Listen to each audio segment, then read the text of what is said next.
مساء الفل والهنا على كل حبايبنا، ويا رب تكونوا بخير وسعاده. النهارده ان شاء الله انا مبدئيا قبل اي حاجه هوريكم راس العبد اللي احنا عملناها امبارح. اتسالت عليها اتهريت يا غاليه هنكورها ازاي؟ طب في الاخر شكلها ايه؟ ان احنا لما صبيناها امبارح صبيناها سخنه في طبق واحد. هي لما هتبرد هتبتدي تمسك وتبقى زي العجينه ونكورها كور، هتبقى بالشكل اللي انتم شايفينه ده اخر شكل راس العبد. وهتحطوها في ورق زي ما قلت لكم امبارح، مش هتتقدم كلها في طبق واحد، احنا بس كانت سخنه وما كانش ينفع نكورها. ده اخرها. ابرموها بقى على جوز هند، على مكسرات، على اي على زبيب، تتبرم كده هيبقى هو ده شكلها. وفي فيديو حطيناه على الصفحه بتاعتنا على الفيسبوك شرحه فيها ازاي تكوريها وتوصليها للشكل ده. طبعا احنا لسه مكملين مع غاليه، وبدأنا مع غاليه من هي طفله لحد ما هنوصل النهارده للقسمه والنصيب، لحد اخر مرحله بقى جوازي والقسمه والنصيب. النهارده بقى كلكم قاعدين تقولوا يا ترى غاليه هتحكي لنا ايه النهارده، يا ترى غاليه هتحكي لنا ايه النهارده. هنحكي بقى مع بعضينا. هنقول بقى غاليه ازاي اتجوزت، بس كله اسم ونصيب بقى. واهم حاجه هقول لكم انا قابلته فين. استنوا النهارده بقى واحنا بندردش كده هنطبخ طبخه بسيطه، لان معانا ضيفه برضو ليها ذكريات وليها حاجات كتير قوي قوي هتحكيها لنا بقى، وهنقعد معاها ونعرف برضو هي اتجوزت ازاي وذكرياتها ايه، زي غاليه بالظبط. هنعمل النهارده اكله خفافي. هعمل مكرونه بالخضره. احنا بناكل الرز بتاع المحشي بيبقى فيه خضره، فقلت يا غاليه نعمل النهارده مكرونه بالخضره، وسهله وبسيطه وفي نفس الوقت مفيده وحلوه قوي. مكرونه مسلوقه، اي نوع مكرونه تحبوه. الخضره زي خضره المحشي، شبت وبقدونس وكزبره وتوم وملح وشويه بهارات وشويه فلفل اسود وشويه كزبره ناشفه وشويه زيت، بس كده، ما فيهاش حاجه تاني خالص. طب بقى انتوا بقى جنبيها اي حاجه تانية تحبوها، حته لحمه، حته فراخ، حته كفته، اللي تحبوه. هي تتاكل كده برضو زي الفل. قبل ما اولع لازم اخرط الخضره الاول، لان الخضره دي هتبقى رفيعه قوي، عاوزينها مسمسمه كده، كل حبه لوحديهم عشان ينزلوا رفيعين قوي. اعملوا الخضره رفيعه قوي على قد ما تقدروا كده اهو زي ما قلت لكم كده بقى وانا قاعده بخرط، ان الجواز في الاول وفي الاخر بيبقى اسم ونصيب. يعني انا لما جيت اتجوز جوزي هو ابن عمي، وفي نفس الوقت احنا كلنا بنعرف بعض، كلنا طالعين ربه واحده متربيين مع بعضينا. اما كبرت بقى كده وخرطت البنات خرطني، قال بقى ايه اتجوز بقى اخد بنت عمي. قلت له اجي، قال لامي، وما قالت لي يا بنتي ابن عمك عاوز يتجوزك. قلت لها لا ياما انا مش هتجوز دلوقتي والنبي، لا سيبيني شويه، كنت عايزه بقى افرح زي البنات والبس واتمشى واعمل واسوي. قالت لي يا بت ده الجواز ستره، اتجوزي، ده ابن عمك ومننا وعلينا واحسن من الغريب، واما نيجي عليه احسن ما نيجي على الغريب. المهم حصل النصيب، جه قابل امي، لان ابويا طبعا الله يرحمه جه قابل امي، وجه بقى عشان يخطبني عز الرخص. وكان كل وبعيله من عندنا في الحته ترص بالثلاث غوايش كده شبكه. جاب لي دبله. قلت لها ياما انا ماليش دعوه، انا عاوزه شبكه زي البنات. قالت لي احنا بنشتري راجل، والراجل مش بالفلوس ومش بالذهب، هو ذهب، هو غباكي، هو جسرك. قلت لها حاضر ياما، سمعت كلامها وجيت اتجوزت. دخلنا في قصه الجواز بقى، كنت مرعوبه رعب ان انا بقى عندي بيت ومسؤوليه، وهو زيي، هو كان فرداني، لا حد بيقول له رايح فين ولا جاي منين ولا سيب مصروف ولا عاوزين ناكل ولا عاوزين نشرب. رخر اتجوز صبح، في واحده بتقول له في نور وفي ايجار وفي بيت وفي وفي وفي وفي. رخر كان مرعوب. فالجواز اصلا من البدايه اي حد بيتخض، سواء بنت او راجل بيتخض اول ما يجي يتجوز كده، يحس كده انه انا فين وايه المسؤوليه اللي انا شلتها دي وايه ده كله. فيعني يعني كله عدى. بس احلى حاجه بقى اول ما جه عشان يتجوزني وجي بقى لامي، فامي بقى ايه، الست سكتت، لا شرطت ولا اتكلمت ولا قالت شمال ولا قالت يمين ولا جنس حاجه. قالت يلا اللي يقدر على حاجه يعملها وفي بيتها، ولا قالت لا شمال ولا يمين ولا عاوزه ايش عزال بنت العمده ولا اربط اعمل ولا سوي. الحال مشي، اللي هو جابه جابه واللي امي جابته جابته واتوفقت. بس يا ريتها جت على كده، ده كانت بقى كل يوم تيجي تمسك وداني، يا بنتي انت راضيه؟ والله يما خلاص راضيه. يا بنتي اعملي في حياتك كذا وكذا، يما كذا وكذا، ما تخليش تالت يخش بينكم، زي اي ام لما بتقعد كده تنصح. كان بقى ايه حاجات كتير قوي بتعدي، هنحكي مع بعض لما نقول يا بس. كده خرطنا الخضره اهي اهو، على رفيع على رفيع قوي عشان ما تغطيش على شكل المكرونه. احنا عاوزين ناخد شكل الخضره وطعمها وشكلها ونبقى يعني نستفاد بيها، وفي نفس الوقت هي ما تبقاش كبيره. اهو الشبت والبقدونس والكزبره. استاذ مي، يا مي انا اسفه، يا مي ازيك يا ست غاليه؟ صباحك فل ومسائك هنا يا مي. ده انت اللي فل وهنا يا ست غاليه، اكلك زي العسل. يا اختي اسكتي، مش سامعاني دلوقتي؟ انا كنت بتكلم على الجواز. انت اتجوزتي ولا لسه؟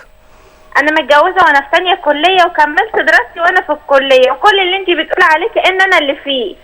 يا صلاة النبي، يعني مش غالية لوحدها. لا يا ست غاليه، بس احنا نيجي جنبك في اي حاجه. اسكتي، ده انا ساعة ما اتجوزت امي قالت لي يلا السطري وابن عمك، ويلا بقى السطري احسن من الغريب. انا متجوزه جاري عمري ما عرفته. بس طلع وحماتي زي الصقر. ما شاء الله عليها، الله اكبر. عيش يا ست غاليه. بس حماتي بقى نفسها تعرف ازاي تودك البلاط. تودك ايه؟ البلاط المش. بلاص المش، بصي هو بلاص المش هي تنقعه 3 ايام في الميه زي القلل، كل يوم تنقعه وتكب الميه اللي فيه وتحطي ميه جديده عشان خاطر الطمي بتاعه يثبت، وبعد كده تحطي فيه شويه لبن رايب وتبيته يومين وتدلقهم، وبعد كده تحطي فيه المش بس. تمام يا ست غاليه، كتر خيرك. تسلمي. وبعدين يعني ده اللي الشمس يعني اللي حماتها تحبها الشمس تطلع لها، وهي فعلا بتموت فيا وانا بموت فيها. دعواتك هنا يا ست غاليه، ربنا يخليها لك يا رب. بس جوزك جاب لك شبكه حلوه كده لما اتجوزتي، ولا جاب لك دبله زي غاليه؟ لا جايب لي شبكه يا ست غاليه. شفتي؟ بس انا كنت راضيه ومبسوطه. انا عايزه اقول له انا بحبك قوي يا فادي. اسمه فادي رزق. ربنا يخليهولك يا حبيبتي ويحبب فيكي خلق. تعيشي يا ست غاليه، تعيشي. ربنا يخليهولك، شرفتينا. ربنا يخليهولك. هنحط شويه زيت وننزل بقى بقلب المكرونه اهي اهو. حلوين دول كده، نبقى نحطهم كلهم. يلا جاست الخير خيرين. هنحط شويه الكزبره الناشفه وشويه الفلفل والبهارات والملح، ونقلبها تقليبه حلوه اهي كده، بعيد عن النار. بس احنا عاوزين نحط الخضره وتاخد تقليبه واحده ونقفل عشان الخضره تفضل لونها حلو اهي. انا جبت النهارده مكرونه شكلها كده ايه، حسينه وارانب وبط عشان العيال تاكلها وتبقى مبسوطه. هنحط الخضره اهي اهي اهي اهي. الاكله دي انا افتكر ان انا عملتها زمان اول ما اتجوزت. البنت لما بتتجوز بتحس ان هي شالت مسؤوليه كبيره، والراجل زيها، وممكن يحصل بينهم مشاكل ماديه، وده حصل لي برضه، لان الراجل بيلاقي نفسه ان هو مسؤول عن حاجات كتير، عن بيت ولو بقى ربنا كرمهم وهوب جابت عيل في الاول وبيوقوق وعاوز مصاريف وعاوز لبن وعاوز بيتخيل، بيتفاجئ كده ويتخيل. يعني انا مريت بده كله، لقيت جوزي فجاه بيقول يا لهوي بيت ومصاريف وده كله ونتخانق ونعمل، بس ده بيمر على كل الناس. ما هي هنا بقى المفاجاه، هنا اللي ما يبقاش عامل حسابه اهو.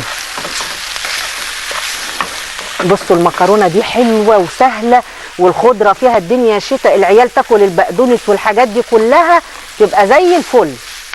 مش محتاجين اكتر من كده، ولا جبن ولا اي حاجه. اكله بسيطه، عندك شويه خضره في الثلاجه، بدل ما ترميهم ولا مش لاقيه لهم صرفه، قطعيهم واعملي بيهم مكرونه بالشكل ده. فص ثوم مع شويه زيت مع شويه بهارات مع شويه فلفل اسود وشويه الخضره وعنب، تاكلي شويه مكرونه بالخضره زي الفل. بس كده احنا هندفع عليها، هي تشويحه وتقليبه كده اهو اهو. نعين بس الحاجات دي. عاوزه اجيب طبق كبير كده اغرفها فيه.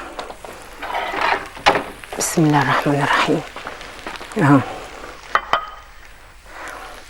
انتوا عارفين لما جيت اتجوز بقيت هايبه جوزي وهايبه شكوى. صحيح ابن عمي ومتربيين سوا ونعرف بعض كويس، بس الحياه في الجواز مختلفه خالص، كانك لا عرفتيه ولا عاشرتيه. بيبان بقى طبعه الحقيقي، اذا كان حلو ولا وحش، اذا كان بيقدر يفتح بيت ولا ما بيقدرش، اذا كان هيقدر يتحمل المسؤوليه ولا لا. الخطوبه شكل، والمعرفه والقرابه شكل، والجواز شكل. بس طول ما انت راضيه ومبسوطه وفاهماه وفاهمك، كله بيعدي وبتكملوا حياه حلوه وجميله وما فيهاش اي مشاكل. الله على ريحه الخضره. بصوا بتعمل ريحه حلوه ازاي في المكرونه. ادي المكرونه اللي بالخضره ريحتها حلوه وفيها الشبت وفيها البقدونس. وهناخد فاصل ونرجع نكمل مع بعض، انا والضيفه بتاعتي بقى، هي تدلق ذكرياتها وانا الم في ذكرياتي. فاصل وراجعين.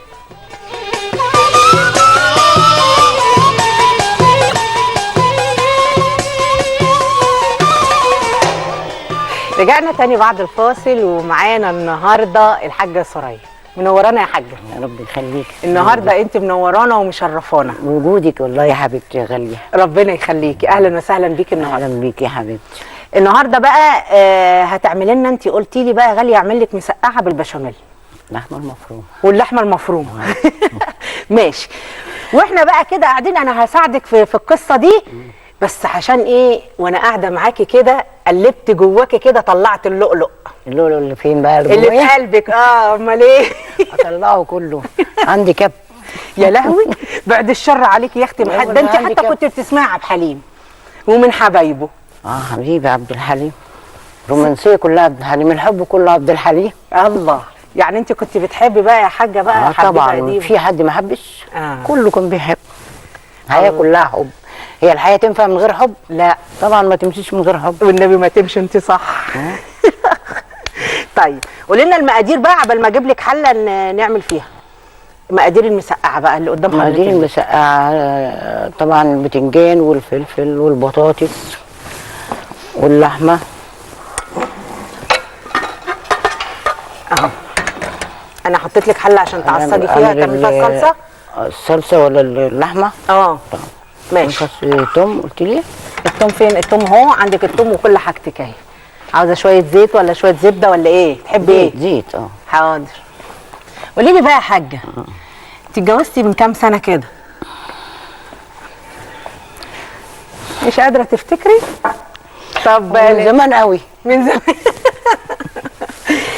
عشتي كده زي غاليه كده اما جيتي تتجوزي كده، اهلك برضو قالوا لك لا اتجوزي دوت، ولا انت اخترتي كده بمزاجك؟ عندي 20 سنه وقعدوا بقى يقولوا لي ده انت كده بورتي.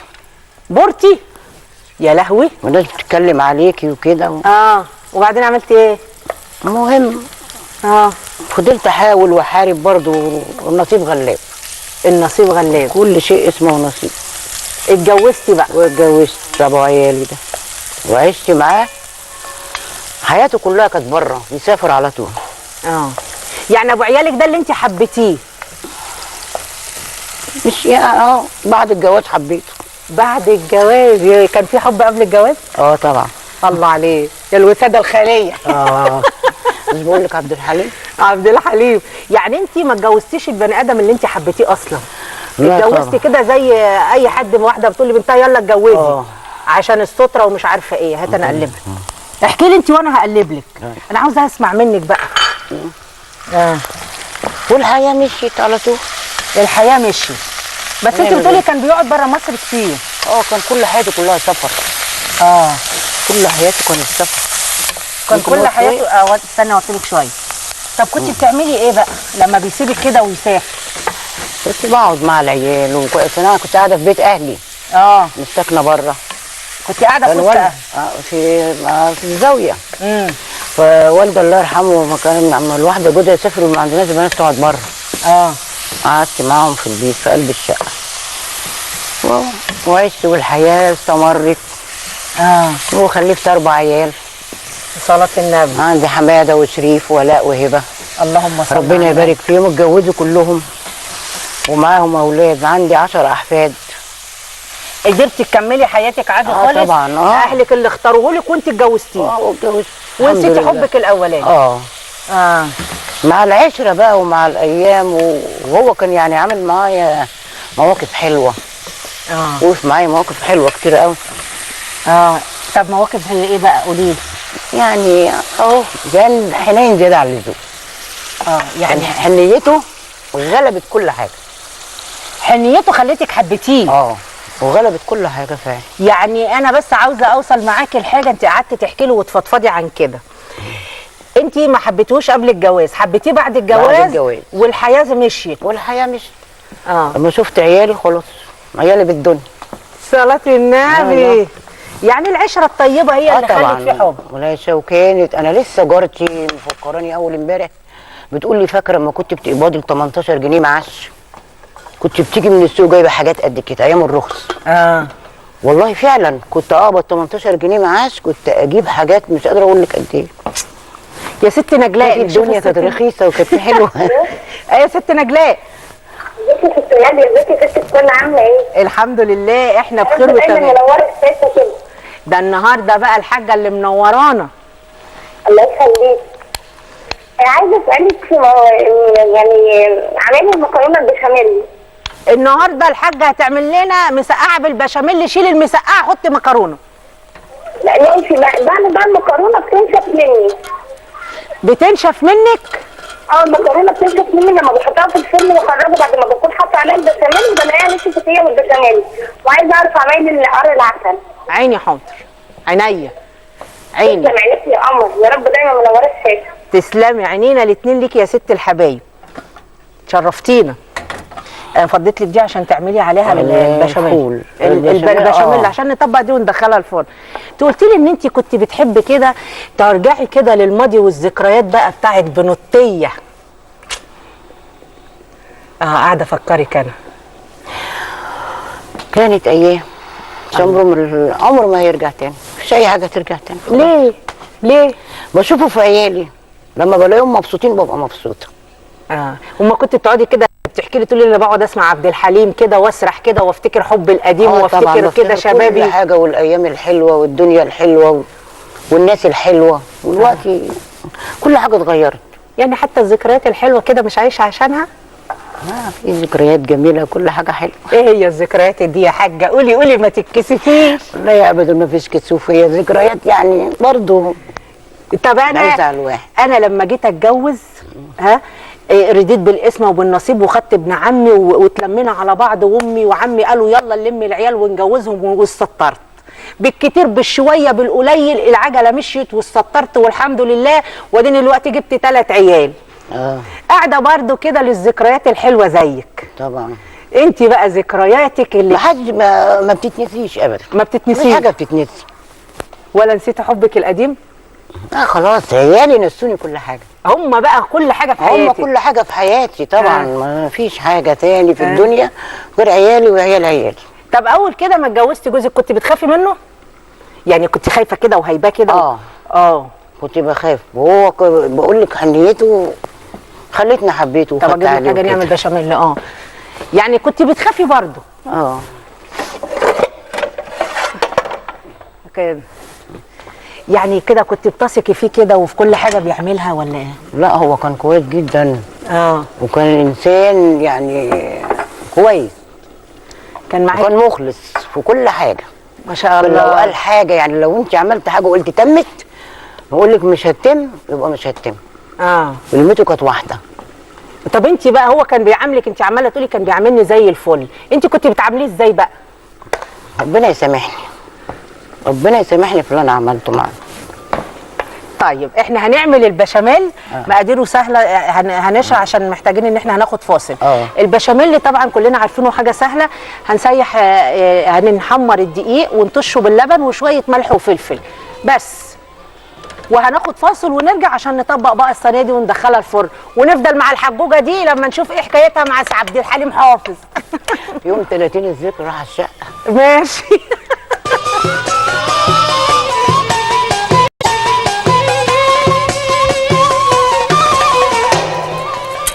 رجعنا تاني بعد الفاصل ومعانا الحاجه سوريا بتعمل لنا المسقعه اللي بالبشاميل. من ذكرياتك دي كمان يا حاجه سوريا؟ لا والله ده انا كنت بعملها كده عادي. بس بنتي ولاء هي اللي بتعملها كده. انت كنت عملتها لاولادها عندي عادي، ما رضيش ياكلوها. لازم يحطوا لها امهم قامت عملت لهم بشاميل عليها وكلوه. انت قلت لي ان ذكرياتك كده لما تبقي واقفه كده في البلكونه بتعدي عليا نسمه كده، يعني ريحه احس ان انا في رمضان. احس في ايام بتاعت زمان الجميله، وفجاه الاقيها اختفت. ترجعي كده ثانيه وتعدي. طب خدي بقى طبقي الصينيه براحتك قبل ما اشوف بقى الاستاذ استاذ محمد. ايوه. اهلا يا استاذ محمد. ايوه انا سامع حضرتك. ايوه يا فندم. اتفضل. الله يخليك الله يخليك يا استاذه غاليه. لا انت عملت لنا امبارح راس العبد. عملنا ايه؟ راس العبد. راس العبد. ايوه. انا في حاجه كانت المرحومه والدتي امي كانت بتعملها بس ماتت والسر معاها. يا الله يكون عندك حاجه من نفحه السر. في حاجه اسمها حزام الباشا. لا في حاجه اسمها حزام الباشا. هو في لقمه الباشا؟ لا غير ده لقمه القاضي بقى والكلام ده. لا في حاجه اسمها لقمه الباشا، دي بتبقى كده بتصب في صينيه، ودي برضو هحكي قريب، بتبقى باللبن برضو والدقيق وكده. الثانيه اللي بقول لك عليها بتبقى زي الحزام وتتلف كده وتتحشي فول سوداني واي حاجه ومكسرات يعني. طب والنبي عشان خاطر المرحوم امك لا اسالك عليها واعرف بتتعمل ازاي واعملها لك. ايوه الله يرضى عليك يا ست غاليه. حزام الباشا. حاضر. تتحشي وتتعمل زي الحزام كده وتتلف وتخش الفرن وتطلع تاكل منها 100 100. يا ريت شوفي لي السر ده. حاضر. انت متجوز ولا لا؟ انا متجوز، انا عندي 67 سنه. اللهم صل على النبي. الله اكبر عليك. بس ست مطبخ محترم. فنفسي في الموضوع ده. الله يرضى عليكي. اسمه حزام الباشا، بيتلف كده ويتعمل زي الحزام ويتحشي ويخش الفرن، ما بيتجليش يعني. يخش الفرن ويطلع. وانا ان شاء الله اكون معاكي صديق دائم يعني. عينينا الاثنين، حضرتك تشرفنا وعلى راسنا من فوق. ضد ولادك يعني. ده انت على راسنا من فوق، بس اكيد انت لما جيت تتجوز بقى كان ايامك كلها كده ايام حلوه. ارجع للذكريات. طبعا. انا كان مرتبي 18 جنيه. 18 جنيه؟ وكان فيهم البركه. ربنا يديم عليك بركته. ربنا يديم عليك بركته. ربنا يكرمك يا ست غاليه. ربنا يخليك. يعني مراتك كده ما عجزتش شويه وكان في بينكم كده شويه مشاكل عشان كان المعاش الفلوس قليله ولا حاجه؟ لا والله. وكأن يعني 100 100. كان الحياه حلوه. كان كله تمام. كان العدكه ابو تبه ده اللي هو النهارده مش عارف كام، 40 جنيه ولا كام 30 جنيه، كان بثمن قروش ب8 تاخ. ربنا يديك طول العمر. فكانت البركه. يعني انت اديتها مهر قليل. بص البركه العمليه في البركه. ايوه صح. ربنا يبارك في الجليل يبقى كتير. صح. والنبي انت كلامك حكم. يسلم حنكك. وارجوك الله يخليك. يسلم خشمك. يسلم خشمك. الحمد لله الحمد لله. وعلى فكره وصى عليا محمد بيه يجربني شويه، يدخلني كل ما اتكلم، انا بتكلم برضه يعني وبحبك وبحب علينا، انت على راسنا من فوق والله. تحياتنا ليك وكل اهل الصعيد. تسلم لنا. تحياتنا ليك. قولي لي بقى يا حاجه الاخبار؟ خلاص كده قفلنا؟ خلاص. فاضل بقى هتحطي ايه؟ البشاميل فوق الوش؟ الله عليكي يا حاجه سوريا. شفتي بقى بيقول لك البركه في القليل. صح. وكان لا طالما تحمديه يزيدك، طالما تقول الحمد لله بيزيدك. من حمد وزاد. ايوه، انا كل الناس بتتكلم على الغلا وغالي وانا بقول الحمد لله. انت عارفه حاجه سوريا؟ عارفه يعني بقول الحمد لله. لا اصل انت معاكي. الحمد لله على كل شيء. مش محتاجه لهم الحمد لله. انت عارفه يا حاجه سوريا، يعني احنا كنا فقراء دق خالص، وما كانش القرش بيجي بالساهل. طبعا. يعني القرش ده ما كانش كده بيجي بالساهل، كان بيجي صعب. بس كان قرش، كان بيجيب حاجه. الحمد لله كان بيجيب حاجات مش زي دلوقتي. الحمد لله. ربنا يعني الحمد لله فرجها والدنيا بقت حلوه ونحمد ربنا. كنا نقعد نحط القرش على القرش والقرش على القرش، ويا اختي عدت الحمد لله. من حمد وزاد الحمد لله. من حمد وزاد. الله ينور عليكي، الله ينور عليكي. الله. هات انا احطها لك في الفرن. يعملها لك. تسلم ايدك. بس انا مسويها. هات انا اسويها لك يا اختي. ده انت المسويه كلها. والنبي يا حاجه سوريا كده لما كانت كده تحصل بينك وبين كده المرحوم مشاكل، كنت بتعملي ايه؟ قولي كده للبنات اللي لسه طالعه. والله يا ريت كله يستحمل بقى. يعني احنا شايفين اللي هم مش شايفينه. اللي هو ايه بقى؟ ان كل واحده تستحمل وتعيش الحياه. تربي عيالها. وبعدين البنات في الجواز ما يستعجلوش. ما يستعجلوش. ما يستعجلوش. يعني كل واحده تقعد كده وتنقي؟ لا مش تنقي. يتعلم وتخلص وهيجي لها نصيبها لحد عندها. الله ينور عليك. هيجي لها نصيبها لحد عندها. هات انا احطها لك الفرن. طيب نحط بقى الصينيه في الفرن. بسم الله الرحمن الرحيم. نوطي بس كده شويه. ايوه، والناحيه دي شويه. هجيب حله. هي دي اللي تنفع للفول؟ نعمل فيها البصاره دي. نجيب فيها حبه ميه. ما كنتيش بتدخلي يا حاجه سوريا بينكم حد كده، يعني لما يحصل بينك وبين جوزك مشاكل ولا اي حاجه، كنتيش بتجري كده تروحي تقولي لامك؟ لا كله كان بيبقى عارف المشاكل. انا كانت جارتي تقول لي يا ستي مش كده، انا بتخانق انا وجوزي وبزعل انا هو بالشهر. وبيجي من الشغل بحط له الاكل كل حاجه، بس هو في حاله وانا في حالي. احنا قاعدين في شقه واحده، بحط له اكله وكل حاجته، بس هو في حاله وانا في حالي. انت ليه بتعملي؟ اصل انا كنت يعني زربونه شويه. زربونه وعصبيه. انت عارفه انا كنت بعمل ايه؟ كنت انا لما كان يحصل بيني وبين جوزي اي مشاكل، كانت امي من قبل ما اول ما جيت وقلت وحطيت رجلي على عتبه الجواز قالت لي يا بنتي الراجل ومراته زي القبر وافعاله. زي البطيخه المقفوله. اقول لها يعني ايه يما؟ تقول لي يعني اللي بينكم ما يطلعش بره. صح. عشان المشاكل ما تزيدش. توسع. توسع. ما كنتش فاهمه المثل، كنت افضل اقول يا اختي يعني ايه زي القبر وافعاله؟ يعني حاجه مقفوله عليكم ومحدش يعرف عن جوزك ولا عنك حاجه عشان المشاكل ما تكبرش. صح. طب نشوف الست زهره. يا ست زهره. الو. ازيك يا زهره؟ الحمد لله. انا اسمي زهره. زهره؟ انتي احلى زهره في عيد الحب. تكيني يا غالي. ربنا يخليكي. ازي حضرتك؟ انا بسلم عليكي. تسلمي. واقول لك تسلم ايدك على كل حاجه بتعمليها. تسلمي. وكمان كنت عايزه ابعت يعني هداء كده صغير يعني. اتفضلي. كنت عايزه اقول لحمايه هو بابا، يعني كنت عايزه اقول له ربنا يشفيك وتكون احسن من الاول ان شاء الله يا رب. وبمناسبه عيد الحب بقى عايزه اقول لجوزي برضه ربنا يخليك ليا وبحبك خالص. متجوزه بقالك قد ايه يا بطيه يا صغننه انت؟ انا ان شاء الله اخر السنه اكون 4 سنين. اللهم صل على النبي. يعني انت عديتي السنه الصعبه اللي بيبقى في الاول انت هايبه الجواز وجوزك هايبك وتبقى الدنيا مربوكه. حاضر يا حاجه. هي فعلا سنه صعبه بتكون يعني، بس الحمد لله يعني عدت.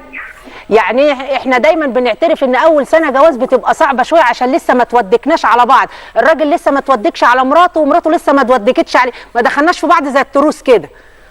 صح، ما بيكونش فيها تفاهم، بس الحمد لله يعني هم اهلنا هم اللي خلونا يعني نفهم نعمل ايه بعد كده، وازاي برضو ما نطلعش زي ما انت كنت بتقولي مشاكلنا. حتى لاهلنا يعني هم كمان يعني ساعدونا ان احنا نفهم الامور دي من اول سنه. الحمد لله دلوقتي الحمد لله متفاهمين وكله ماشي تمام. الحمد لله، ربنا يا اختي يكملك بعقلك وتفضلي كده هاديه وناديه. وانت عارفه كمان انت ربنا رزقك بالعيال ولا لسه؟ انا عندي ادم عنده 3 سنين. الله اكبر. عارفه اما تبصي في وش عيلك كده زي الحاجه سوريا ما قالت، تنسي كل المشاكل وكل الصعاب وكل حاجه تعدي. والله فعلا هو ابني بالدنيا كلها فعلا يعني. ربنا يا رب يكملك بعقلك. قولي لها كلمه كده يا حاجه سوريا، ده انت الكبيره ربنا يصلح لها الحال ويهديها. تسلمي لنا يا حبيبتي، تسلمي لنا، الف سلام. احنا دلوقتي هنعمل بصاره زي انت ما قلت لي. غلا انا هعمل لك شويه بصاره ممكن بقى من اللي انت كنت عايزه تاكلي منهم عبد الحليم حافظ الله يرحمه، ما لحقش ياكل. ما لحقش. قولي لي بس المقادير الاول ايه وايه؟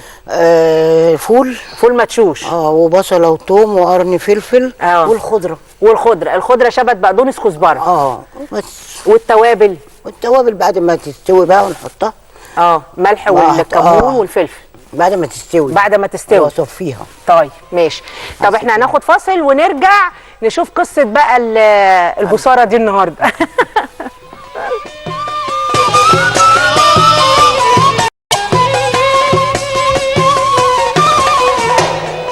رجعنا تاني بعد الفاصل وهتعمل لنا الحاجه سوريا البصاره.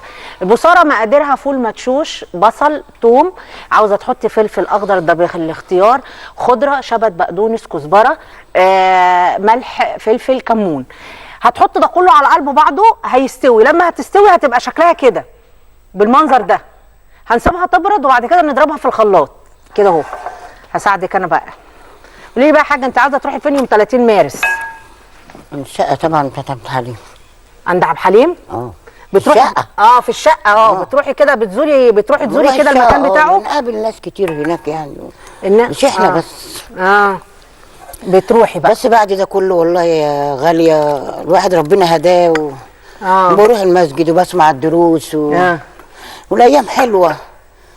كفايه يعني حتى لو متضايقه ومخنوقه بروح المسجد. عندنا مسجد الحاج محمود بروحه بحس ان نفسيتي ارتاحت.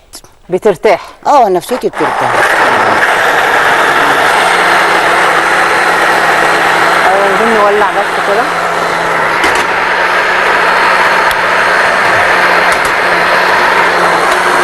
هو انا اللي بعمل ولا انت يا غالي؟ لا دي احنا خلاص ويولعوا عليها براحتهم.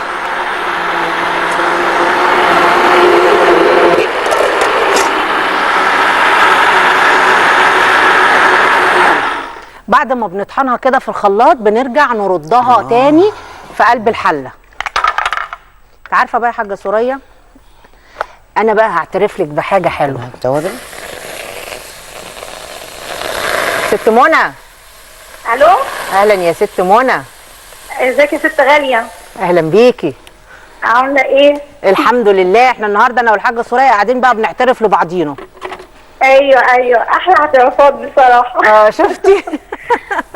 ايوه. انا بشكر حضرتك جدا على اكلاتك. تسلمي. وعايزه ابعت تهنئه لبنوتي حبيبه ده عيد ميلادها. ربنا يخليها لك يا رب. ميرسي قوي وهي من عشاقك يعني. ربنا يخليها لك. بجد حقيقي. انت عارفه يا منى انا لما جيت اتجوز كنا كلنا عايشين في بيت واحد. ايوه. وبعدين لقينا العمليه قريبه بقى وكل اللي حوالينا جيراننا وحبايبنا وقرايبنا وكان الموضوع ماشي عادي خالص. ايوه. الموضوع يعني ما كانش بعيد. بسم الله الرحمن الرحيم. بصي بقى صينيه المسقعه بتاع الحاجه سوريا. بصي يتقال عليها صلاه النبي على قصتك وعينيكي. ما شاء الله ما شاء الله.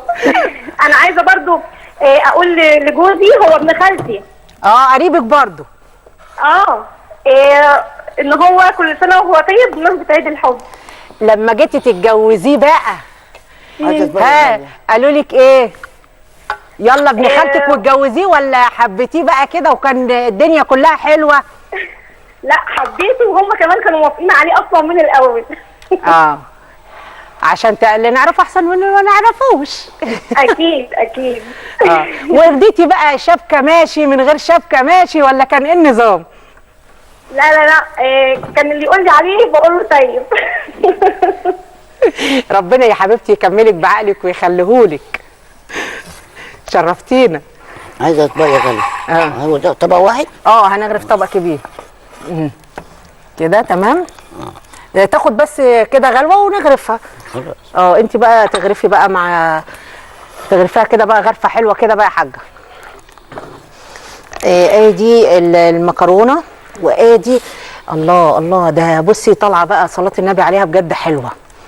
انت عارفه حاجه سوريه، انا بجد بجد لما جيت اتجوز وبصيت كده حواليا، لقيت ان الموضوع كله جاي سهل.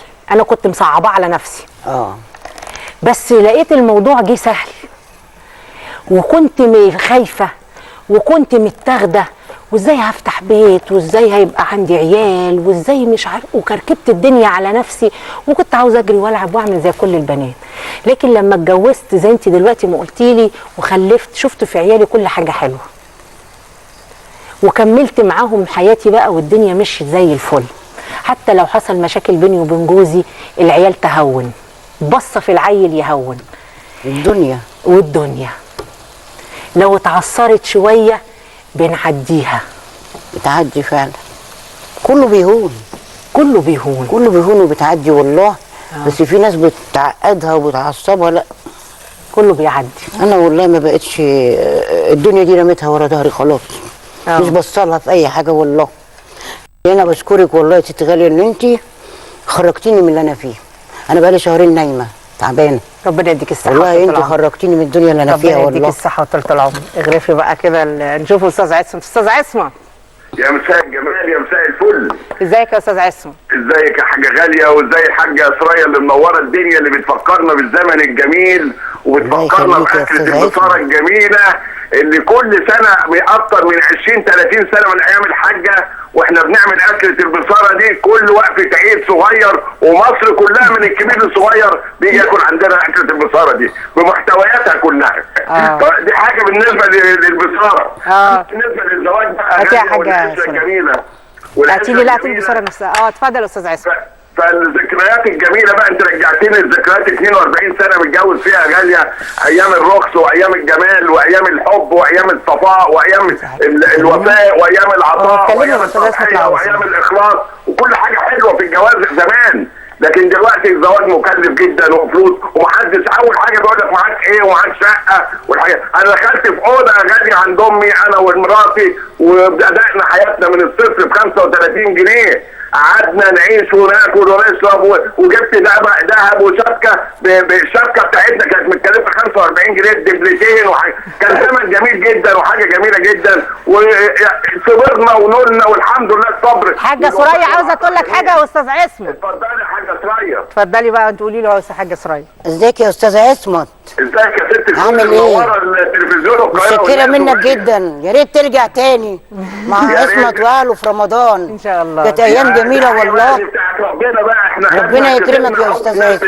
شفتي يا استاذ عصمت بيقول لك اتجوز وكان قاعد في اوضه، دلوقتي ما شاء الله عليه.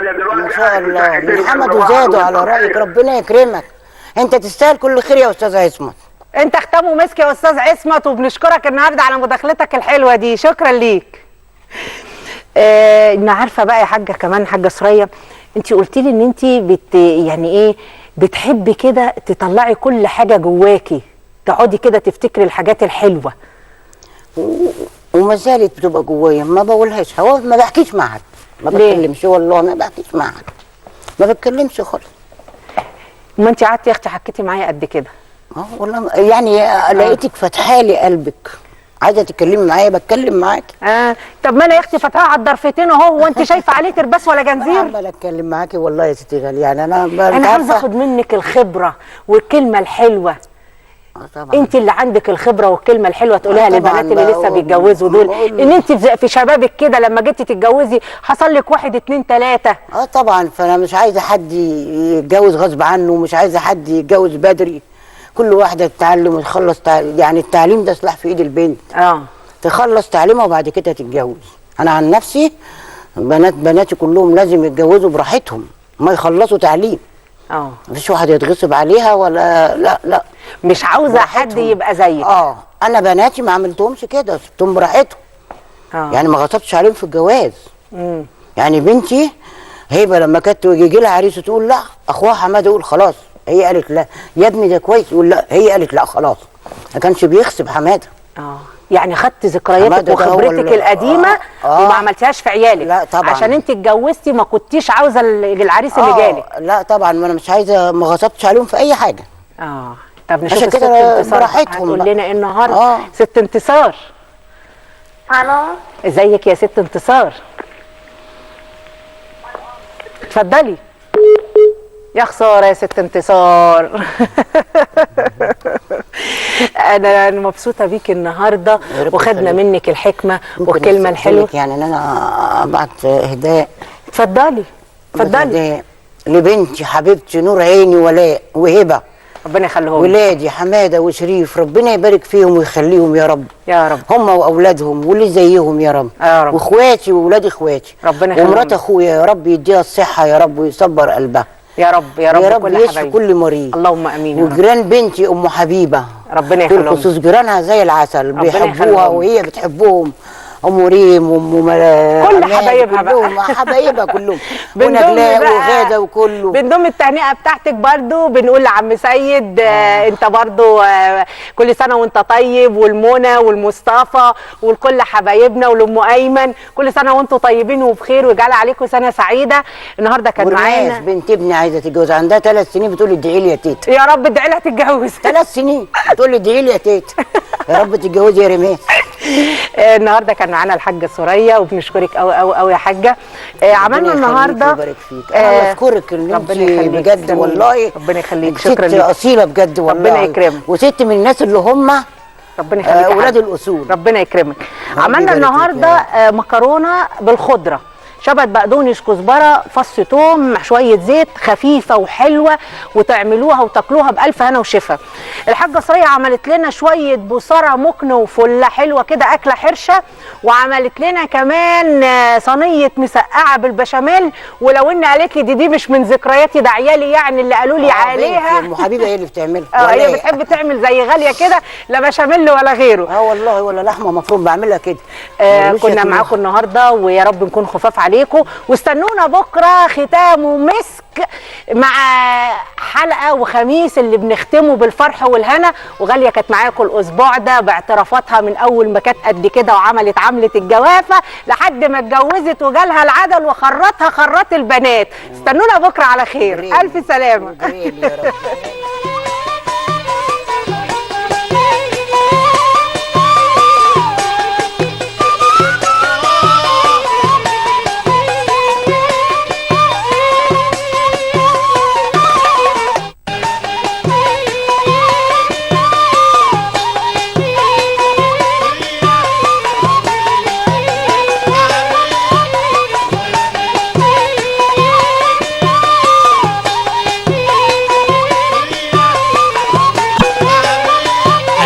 الأكلة الشعبية بترد الروح ومغذية. حلاوة الأكلة الشعبية بترد الروح ومغذية.